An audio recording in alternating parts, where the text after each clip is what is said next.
महेश और नीरज पड़ोसी थे। दोनों के ठेले थे। महेश का नारियल पानी का ठेला था और नीरज का आइसक्रीम का ठेला। रोज सुबह 9 बजे दोनों अपने ठेले को लेकर निकल जाया करते थे और फिर पार्क के बाहर अपना ठेला लगा दिया करते थे। महेश नेक दिल इंसान था जो दूसरों की मदद करता था। पार्क के बाहर एक गरीब भिखारी बैठा करता था। महेश उसके लिए रोज घर से खाना लाया करता था। ये लो चचा, ऊपर वाला तुम्हें बरकत दे बेटा। महेश को गरीबों की मदद करना पसंद था। वहीं नीरज खुदगर्ज था। अरे भाई महेश, ये तुम रोज रोज इस भिखारी को खाना क्यों लाते हो?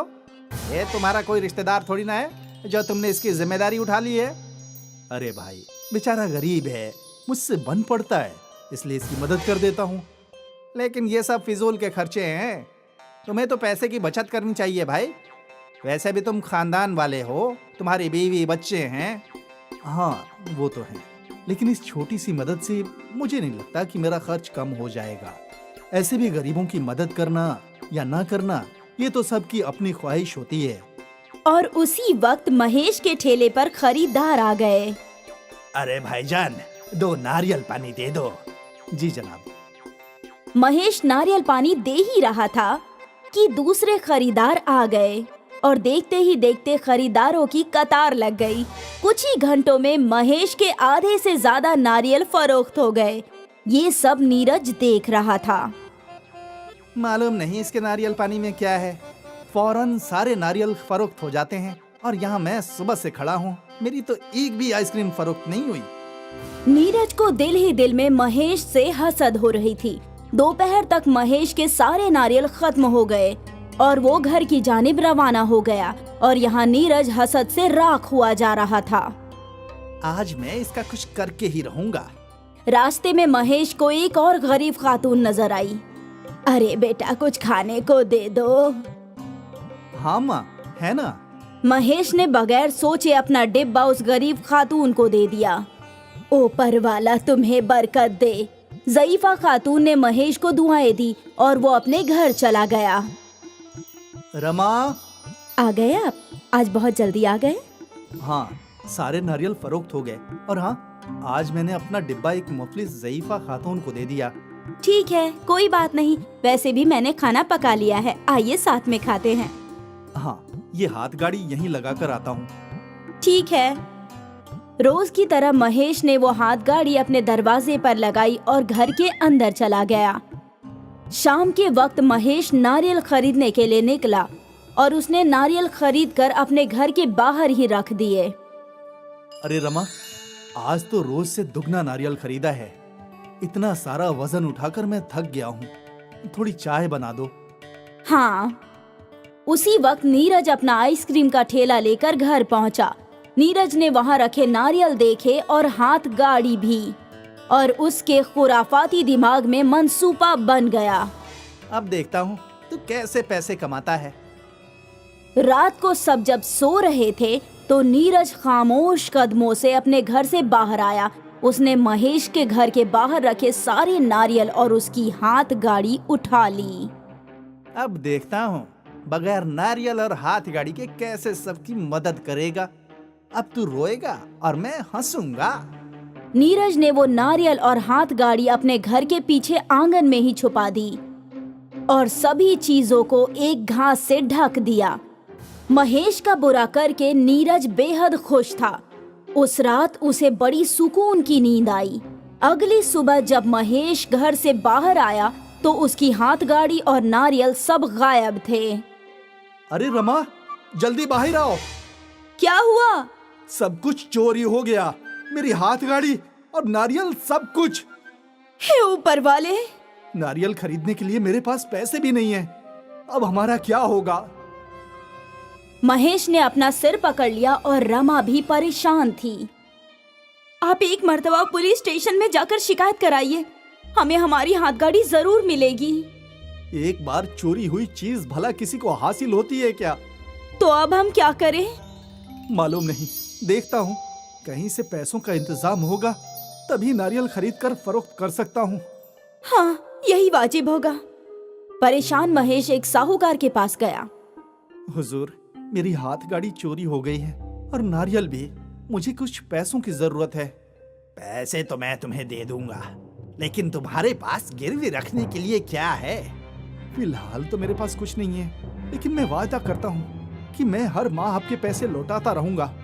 नहीं नहीं, मेरा कारोबार वायदे से नहीं चलता। कुछ गिरवी रखने को हो तो ले आओ और फिर पैसे लेकर जाओ। महेश मायूस हो गया। उसके पास गिरवी रखने के लिए कुछ भी नहीं था। न मेरे पास सोना है, न एक खुद का घर। अब मैं भला क्या गिरवी रख सकता हूँ? हे भगवान, मेरी मदद करो। महेश इन्हीं ख्यालों में खोया चलता रहा। चलते चलते वो पार्क के पास आया। उसे वहाँ वही ज़ईफ शख्स नजर आया। आज महेश के पास उसके लिए खाना नहीं था। महेश ने पास के ठेले से कुछ समोसे खरीद लिए और फिर उस गरीब को दे दिए। माफ करना, आज मैं तुम्हारे लिए घर से खाना नहीं ला पाया। कोई बात नहीं, आज तुम खुद परेशानी में हो बेटा। तुमने मेरे लिए इतना किया है, यही बहुत है। ये लो। उस ज़ईफ शख्स ने महेश के हाथ में एक हाथ गाड़ी का खिलौना रख दिया। ये क्या है? इसे घर ले जाओ। ये क्या है? इसका इल्म तुम्हें कल होगा। ठीक है, ऊपर वाला तुम्हें हमेशा बरकत दे। महेश वो हाथ गाड़ी का खिलौना लेकर अपने घर आ गया। कुछ हुआ क्या? नहीं, साहूकार ने भी कर्ज देने से इनकार कर दिया। और हाँ, ये देखो। महेश ने अपनी जेब से वो हाथ गाड़ी का खिलौना निकाला। ये क्या है? अरे, जिस मुफलिस ज़ईफ शख्स को मैं रोज खाना खिलाता हूँ ना, आज उन्होंने मुझे ये दिया है और कहा है कि ये क्या है, इसका इल्म तुम्हें कल ही होगा। इस छोटी सी हाथ गाड़ी को हम यहीं रख देते हैं, देखते हैं क्या होगा। फिलहाल मुझे बेहद भूख लगी है, चलिए खाना खाते हैं। हाँ ठीक है। पूरा दिन महेश और रमा इसी जद्दोजहद में रहे कि वो कैसे पैसों का इंतजाम करें। और यहाँ इनके मायूस चेहरे देखकर नीरज बेहद खुश था। ये हुई ना बात। इस रात भी नीरज चैन की नींद सोया, लेकिन अगली सुबह जब वो घर से बाहर निकला तो उसका आइसक्रीम का ठेला एक छोटे खिलौने में तब्दील हो चुका था। और यहाँ महेश के घर में करिश्मा हो गया।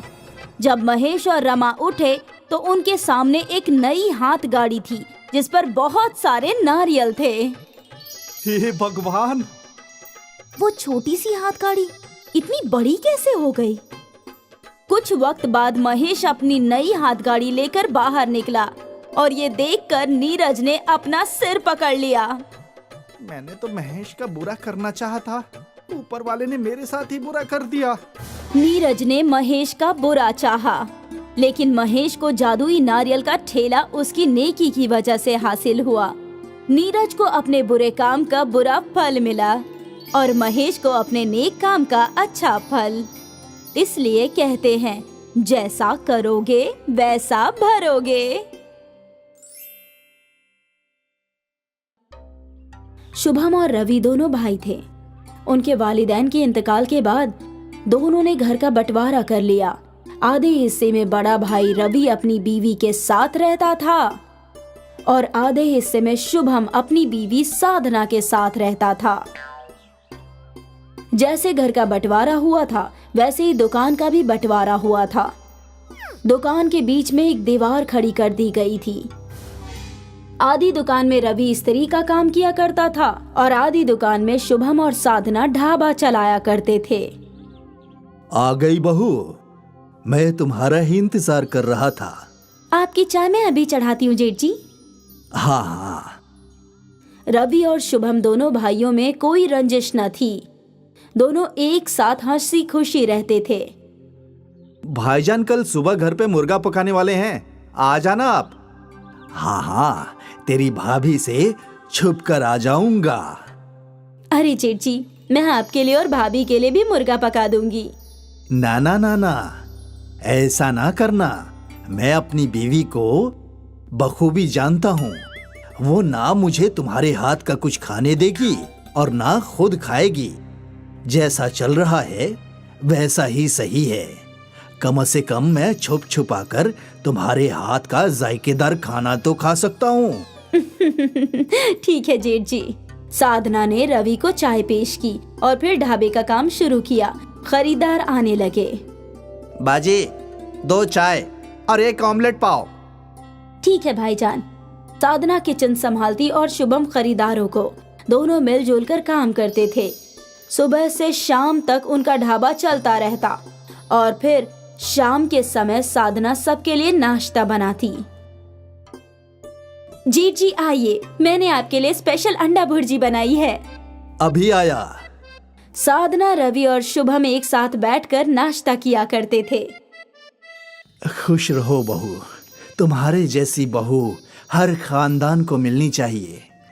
तुम जैसे शुभम की मदद करती हो, मैं भी सोचता हूँ कि काश गायत्री भी मेरी ऐसे ही मदद करती। कोई बात नहीं भाईजान, कहते हैं ना माले में सारे मोती एक तरह के नहीं होते, वैसे ही सभी लोग अलग अलग होते हैं। अलग होना भी ठीक है।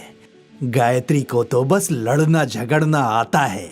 शादी के बाद तुमसे लड़कर बंटवारा करा दिया और अब तुम अलग हो गए हो तो मुझसे लड़ती है। मेरी तकलीफ मैं ही जानता हूँ। मेरी छोड़ो, तुम दोनों के लिए मैं बेहद खुश हूँ। ऊपर वाला तुम दोनों को कामयाबी अता फरमाए। शुक्रिया जेठ जी। भाईजान, कल दोपहर में घर आना मत भूलना। वो तो मैं कभी नहीं भूलूंगा। साधना के हाथ का पकाया जायकेदार मुर्गा कैसे छोड़ सकता हूँ। अगली दोपहर अपनी बीवी से छुपते छुपाते रवि शुभम के घर आया। अरे बहू जल्दी खाना लगाओ। गायत्री को झूठ बोलकर निकला हूँ कि दोस्त के घर खाना खाने जा रहा हूँ। अभी पेश करती हूँ जेठ जी। साधना ने तीनों के लिए खाना पेश किया और फिर तीनों ने मिलकर हंसी मजाक करते हुए नोश फरमाया। ऐसे ही तीनों एक साथ खुश रहा करते थे। एक रोज शुभम शहर से सामान लाने जा रहा था। भाईजान, मैं शहर से सामान खरीदने जा रहा हूँ, आप जरा साधना का ख्याल रखना। ये भी कोई कहने की बात है। रुको, 10 मिनट में काम खत्म करके वहीं चला जाता हूँ। इसकी कोई जरूरत नहीं है, साधना तन्हा संभाल लेगी भाईजान। हाँ, मुझे इल्म है, लेकिन मैं भी उसकी मदद करना चाहता हूँ। तू जा, हम देख लेंगे। ठीक है भाईजान। शुभम चला गया और फिर रवि अपनी दुकान छोड़कर ढाबे में काम करने चला गया। रवि कस्टमर्स की प्लेट उठाने लगा। अरे जेठ जी, रहने दीजिए, मैं करती हूँ। तुम जो कर रही हो वही करो, मैं हूं ना। थोड़ा काम मैं भी कर लूंगा और इसी बहाने तुमसे गुफ्तगू भी हो जाएगी। वो भी है। ढाबे पे कस्टमर्स आते गए और साधना ने रोज की तरह किचन संभाला और रवि ग्राहकों को देखने लगा। सब कुछ सही चल रहा था कि यकायक गैस खत्म हो गई। अरे रे, ये भी अभी होना था। क्या हुआ बहू? जेठ जी, गैस खत्म हो गया है। ग्राहकों का ऑमलेट का ऑर्डर है। अब मैं क्या करूं? लगता है अब ग्राहकों को वापस भेजना होगा। नहीं, ये तो बिल्कुल सही नहीं है। तुम एक काम करो, ऑमलेट बनाने के लिए अंडे मिक्स करो, बाकी तुम मुझ पर छोड़ दो। साधना ने ग्लास में अंडा फोड़ा और उसमें नमक और मसाला, प्याज, मिर्च डालकर मिक्स करने लगी। रवि अपने दुकान से एक नई इस्त्री लेकर आया। इस इस्त्री का क्या करेंगे जेठ जी? तुमने वो बिजली से चलने वाला चूल्हा देखा है ना? जैसे वो होते हैं वैसे ही ये इस्त्री है। तुमने जो ऑमलेट मिक्स किया है वो इस इस्त्री पे डाल दो। क्या ऑमलेट बनेगा? कोशिश करके देखते हैं। रवि ने इस्त्री की वायर बोर्ड में लगाई और जब इस्त्री गर्म हुई तो साधना ने उल्टी इस्त्री पर अंडे का ऑमलेट घोलकर डाल दिया और वो अंडा पकने लगा। देखा? करीब 2 मिनट में ऑमलेट पक गया।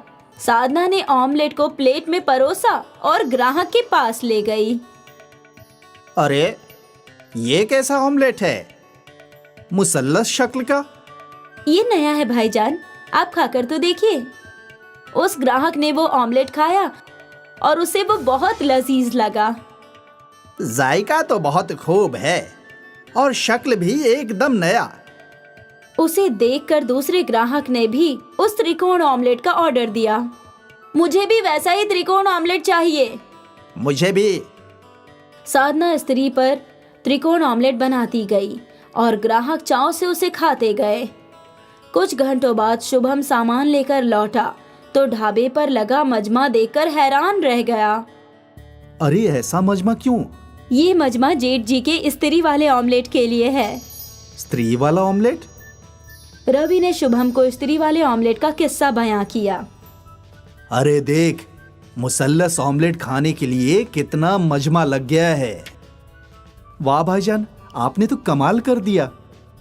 और फिर तीनों मिलकर ग्राहकों को ऑमलेट देने लगे। त्रिकोण ऑमलेट वाला ढाबा मशहूर हो गया। साधना और शुभम सोशल मीडिया पर वायरल हो गए। एक रोज रवि अपने घर पर नोश फरमा रहा था। तुमने साधना और शुभम की तरक्की के मुतालिक सुना क्या? सिर्फ सुना नहीं, देखा है। उसके ढाबे पे इतना मजमा लगा रहता है ना कि कभी कभी ख्याल आता है कि काश हमारा बंटवारा नहीं हुआ होता, हम दोनों एक साथ कमाते, मेरे पास भी बहुत पैसे होते शुभम की तरह। क्या हम एक मर्तबा शुभम से इसके मुतालिक बात कर सकते हैं? क्या बात करूं? आप कह दीजिए कि दोनों दुकान वापस जोड़कर बड़ा ढाबा खोलते हैं। लेकिन अगर फिर तुमने झगड़ा किया तो? मैं पागल थोड़ी हूँ जो आती हुई लक्ष्मी को रोकूंगी। ठीक है। रवि तो दिल ही दिल में बेहद खुश था। वो तो कब्ल से ही यही चाहता था। कुछ रोज बाद दोनों दुकानें जुड़ गई और ढाबा बड़ा हो गया। शुभम, रवि और साधना मिलकर ढाबा चलाने लगे। स्त्री वाले ऑमलेट की वजह से न सिर्फ उनकी आमदनी में इजाफा हुआ बल्कि उनका बिखरा हुआ खानदान भी फिर से एक हो गया। मंगलपुर नाम के एक कस्बे में एक छोटा सा खानदान रहता था जिसमें सविता नाम की एक खातून और उसके फर्जंद थे। अपने शौहर के अचानक इंतकाल के बाद घर का पूरा बोझ सविता पर ही आ गया था। 2 फर्जंदों की परवरिश और पढ़ाई लिखाई में ही उसकी सारी जिंदगी गुजर गई। लेकिन जब उसके बच्चे बड़े हुए तो सविता को एक बड़ा फैसला लेना था। अरे सविता बहन, तुम यहाँ आओ, अंदर आओ। क्या हुआ, सब खैरियत से तो है ना? श्रीधर भाईजान, आप जानते तो है ना, मेरे दोनों बच्चों की बड़ी मुश्किल से परवरिश की है मैंने। अब उनके शहर जाकर कॉलेज की पढ़ाई का वक्त आ गया है, लेकिन मेरे पास इतने पैसे नहीं है कि मैं दोनों को आगे पढ़ा पाऊं। अगर एक बेटे को नहीं पढ़ाया तो उसके साथ नाइंसाफी होगी। ऐसे में मैं क्या करूं? तुम पुरसुकून हो जाओ और ये बताओ कि दोनों में से होशियार कौन है? मेरा मानव ज्यादा होशियार है। वैसे तो अतुल भी ठीक ठाक पढ़ लेता है, लेकिन मानव पढ़ने में ज्यादा अच्छा है। तो फिर बस, मानव दोनों में से बड़ा है और होशियार भी। तुम उसे शहर पढ़ने के लिए भेजो और अतुल को अपने पास ही रखो। मेरी जान पहचान में एक हलवाई के यहाँ नौकरी खाली है, मैं उसे वहीं मुकर्रर करवा दूंगा। श्रीधर की बात सुनकर सविता को तसल्ली मिलती है। वो मानव को बाहर पढ़ने के लिए भेजती है और अतुल को हरिया हलवाई के यहाँ नौकरी करने के लिए लगा देती है। अतुल को ना पढ़ पाने का अफसोस तो बेहद था, लेकिन अपने घर की हालात से अच्छी तरह से वाकिफ था, इसलिए उसने आगे पढ़ने की बिल्कुल भी जिद नहीं की। वक्त ऐसे ही गुजरता रहा और 3 साल बाद मानव को एक बहुत बड़े फूड चेन में सीनियर मैनेजर की नौकरी मिल जाती है। अम्मी, ये लो मिठाई खाओ। मेरी प्लेसमेंट एक बड़ी फूड चेन में मैनेजर के लिए हो गई है। किसमें हो गई है? फूड क्या? फूड चेन में अम्मी। जब कोई शख्स अपने होटल अलग अलग शहरों में खोल लेता है उसको फूड चेन कहते हैं, है ना भाईजान? बिल्कुल सही फरमाया तूने। 5 सितारा रेस्तरां में अम्मी बहुत अच्छी तनख्वाह मिलेगी। धीरे धीरे हम सब शहर में शिफ्ट हो जाएंगे। थोड़े महीनों में मानव की तरक्की जूनियर से सीनियर लेवल पर हो जाती है और वो अतुल और सविता को शहर ले जाता है। अम्मी, कल मेरे बॉस रात को खाने के लिए आ रहे हैं। जब मैंने उन्हें बताया कि मैं अपने पूरे खानदान को यहाँ ले आया हूँ तो वो बेहद खुश हुए। अरे वाह, तो बुला ले उन्हें। आखिर हम भी तो मिले तेरे बॉस से। लेकिन अम्मी, तुम तो बीमार हो, तो फिर खाना कौन बनाएगा? तुम फिक्र मत करो भाईजान, जब तुम पढ़ रहे थे तो मैं हरिया हलवाई के पास बहुत काम सीख लिया है। तुम देखना, ऐसा खाना बनाऊंगा कि खाने के साथ उंगलियां भी चट कर जाएंगे। लेकिन एक बात का ख्याल रखना अतुल, बॉस 5 सितारा रेस्टोरेंट के मालिक हैं, खाना उसी के हिसाब से होना चाहिए। आप इन सब बातों की जरा भी फिक्र मत कीजिए भाईजान, बस काम पर तवज्जो दीजिए। देखना, खाना खाते ही आपकी डबल तरक्की पक्की। कहते ही सब खिलखिला उठे। अगले रोज अतुल खूब दिल लगाकर बहुत सारे जायकेदार खाना बनाता है। भाईजान, लगता है आपके बॉस आ गए हैं, मैं दरवाजा खोलता हूँ। नहीं नहीं अतुल, तू रहने दे। बॉस क्या सोचेंगे कि कैसे कपड़े पहने हैं इसके भाई ने। मैं खोलता हूँ दरवाजा। और सुन, तू अंदर ही रहना, ज्यादा बाहर निकलने की जरूरत नहीं है। अतुल ये सुनकर काफी मायूस हो जाता है और बिना कुछ कहे अंदर जाकर डाइनिंग टेबल सजाने लगता है। आइए जनाब, आइए। अस्सलाम वालेकुम मानव। वालेकुम सलाम जनाब, मेहरबानी करके तशरीफ रखिए। वाह मानव, तुम्हारा घर तो काफी अच्छा है। तुम्हारी अम्मी और भाई कहाँ हैं? मैं अभी मिलवाता हूँ जनाब। अम्मी, ओ अम्मी, बॉस आए हैं। अस्सलाम वालेकुम जनाब, कैसे हैं आप? यहाँ मानव, उसकी अम्मी और उसका बॉस एक दूसरे से गुफ्तगू कर रहे थे और वहाँ अतुल खाने की तैयारी में लगा था। थोड़ी देर बाद वो सब डाइनिंग टेबल पर खाना खाने आए। टेबल को सजा हुआ देखकर मानव का बॉस बेहद खुश होता है। एक तरफ कांचे, दूसरी तरफ चाकू और चम्मच, टिश्यू, टेबल क्लॉथ, सब कुछ एकदम सलीके से था। उम्मीद करता हूँ कि आपको खाना अच्छा लगा जनाब। ये कमाल का है, किसने बनाया है? जी, मेरे छोटे फर्जंद ने, अतुल। अरे मानव, अतुल घर पे ही है, अभी तक तुमने उसका तारुफ नहीं करवाया मुझसे। वो जनाब, वो खाना बनाने में मशरूफ था ना, इसलिए। अतुल, अतुल बेटा, इधर तो आ जरा। अतुल हिचकिचाता हुआ बाहर आता है। वाह बेटा, बहुत लजीज खाना बनाया है तूने तो। कहीं से खाना बनाने की तालीम हासिल की है क्या? नहीं नहीं जनाब, ये तो हमारे गांव के एक छोटे से हलवाई के यहाँ नौकर था, इसलिए थोड़ा बहुत बना लेता है। अपने भाई के मुंह से ये सुनकर अतुल फिर से मायूस हो जाता है और खाना खाने के लिए बैठ जाता है। रुखसत होने से पहले अतुल मानव के बॉस अतुल को एक पेशकश करते हैं। खाना खाकर मजा आ गया। ना सिर्फ खाना, बल्कि टेबल एटिकेट्स का भी पूरा ख्याल रखा था अतुल ने। सुनीता जी, अगर आप बुरा न माने तो एक बात कहना चाहूंगा। आपका बेटा बहुत हुनरमंद है, हमें एक नए शेफ की जरूरत है, तो क्या अतुल वहाँ हेड शेफ की नौकरी करना पसंद करेगा? लेकिन जनाब, अतुल ने कोई फॉर्मल डिग्री नहीं ली है इसमें, ये तो ऐसे ही बस थोड़ा बहुत कर लेता है। वो तुम्हारी परेशानी नहीं है मानव, मुझे बस जायका उम्दा चाहिए और कुछ नहीं। अतुल, तुम कल मानव के साथ दफ्तर आ जाना और वहीं पर एक डिश बनाकर खिला देना। ये सुनकर अतुल तो बेहद खुश हो जाता है, लेकिन मानव को ये बात बिल्कुल पसंद नहीं आती। अगले रोज अतुल वहाँ पहुँचकर अपनी डिश बनाने लगता है। ये लीजिए जनाब, दाल बाटी चूरमा इटालियन ट्विस्ट के साथ। वाह वाह, बहुत खूब, बहुत बढ़िया डिश है। इसमें जो पुदीने का फ्लेवर है, आ हा हा हा हा। क्या आपको अच्छी लगी जनाब? क्या मैं चख सकता हूँ? अरे ये तो बहुत अच्छी है। तो फिर क्यों हैरत में पड़ गया ना? क्या हुआ जनाब? मैं कुछ समझा नहीं। अब तुम इसे खुद बताओगे या मैं बताऊं?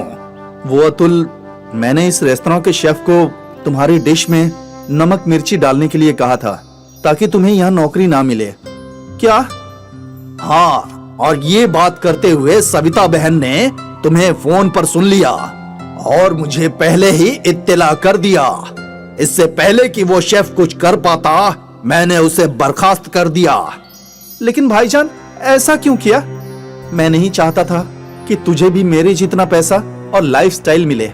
मैं चाहता था कि तू ऐसे ही मेरे टुकड़ों पर पले। मैं तुम्हें बर्खास्त करता हूँ मानो। नहीं जनाब, ऐसा मत कीजिए। मेरे भाईजान दिल के बुरे नहीं हैं, आप उन्हें नौकरी से बर्खास्त मत कीजिए। देखा मानो, तूने क्या कुछ किया, लेकिन फिर भी अतुल तेरे से कितनी मोहब्बत करता है। मुझे माफ कीजिए जनाब, मुझे माफ कर दो अतुल। मानव को अपनी गलती का एहसास हो जाता है और वो दोनों हंसी खुशी रहने लगते हैं।